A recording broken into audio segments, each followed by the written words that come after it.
Hai semua, Assalamualaikum. Kembali lagi di Galeri Meja Dapur. Kali ini aku mau berbagi resep jamur crispy yang crispy-nya awet, pastinya enak banget, bumbunya kerasa dan meresap ke dalam jamur. Langsung aja langkah pertama, aku cuci bersih dulu jamurnya menggunakan air mengalir. Setelah itu, aku peras-peras si jamur supaya tidak mengandung banyak air, sehingga bisa awet crispy-nya. Dan setelah semua jamur selesai diperas, lanjut aku siapkan dulu bumbunya. Di sini aku sudah potong kecil-kecil 4 siung bawang merah dan 2 siung bawang putih. Lalu aku juga menambahkan setengah sendok teh garam dan 1 sendok teh kaldu bubuk. Dan yang terakhir aku juga menambahkan seperempat sendok teh lada bubuk. Lalu dihaluskan. Dan kira-kira seperti ini hasilnya setelah dihaluskan. Lanjut aku siapkan mangkuk untuk adonan basah. Lalu aku masukkan 5 sendok makan tepung terigu dan 1 sendok makan tepung maizena, kemudian diaduk-aduk hingga tercampur merata. Setelah itu tambahkan air sedikit demi sedikit sekitar 100-150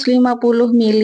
Bisa dikira-kira sendiri konsistensi adonan basahnya, jangan terlalu encer. Setelah itu jangan lupa tambahkan bumbu yang sudah dihaluskan tadi ke dalam adonan basah. Kemudian diaduk-aduk hingga tercampur merata. Setelah itu masukkan jamur yang sudah dicuci dan diperas tadi sedikit demi sedikit ke dalam adonan basah. Lalu diaduk hingga semua jamur terendam dalam adonan basah. Setelah itu lanjut aku siapkan baskom untuk adonan kering. Lalu aku masukkan 10 sendok makan tepung terigu dan 3 sendok makan tepung maizena. Setelah itu diaduk-aduk sampai kedua tepung tercampur merata. Perlu diingat bahwasannya di sini aku sudah tidak menambahkan garam atau penyedap lainnya ya, dikarenakan jamur sudah dimarinasi di adonan tepung basah sehingga bumbu sudah meresap ke dalam jamur. Di sini aku sudah panaskan minyak, kemudian lanjut ke proses penepungan. Langsung saja ambil secukupnya jamur dari adonan basah, kemudian masukkan ke dalam adonan kering. Kemudian diaduk-aduk sampai merata dan pastikan semua bagian jamur sudah terlapisi tepung. Jika sudah selesai, langsung saja masukkan ke dalam minyak panas yang sudah disiapkan. Dan maaf banget, untuk proses memasukkan jamur ke dalam minyak nggak kerikot, jadi beginilah hasilnya ketika jamur digoreng. Dan jika bagian bawah jamur sudah mulai mengering atau terlihat kecoklatan, langsung saja dibalik supaya matangnya juga merata. Dan jika warnanya sudah coklat merata, artinya jamur sudah matang, jadi bisa diangkat dan tiriskan. Lanjut proses penepungan berikutnya, ambil secukupnya jamur dari adonan basah dan masukkan ke dalam adonan kering. Setelah dirasa cukup, bisa langsung diaduk-aduk supaya tercampur merata. Dan pastikan semua bagian jamur sudah terlapisi tepung. Jika sudah selesai, langsung saja masukkan satu persatu jamur yang sudah dilapisi tepung tadi ke dalam minyak panas. Masih di penggorengan saja, jamurnya sudah kelihatan keriting banget ya. Pastinya hasilnya cantik banget. Dan jika bagian bawah jamur sudah terlihat mengering atau agak kecoklatan, langsung saja dibalik supaya matangnya juga merata. Setelah terlihat semua bagian jamur kecoklatan, artinya sudah matang, langsung saja diangkat dan tiriskan. Lakukan step ini hingga semua jamur selesai digoreng. Dan inilah hasilnya, cantik banget, keriting, bumbunya pun pas, kerasa, meresap ke dalam jamur. Baiklah, sekian dulu video dari aku. Terima kasih yang sudah nonton, semoga bermanfaat. Wassalamualaikum warahmatullahi wabarakatuh.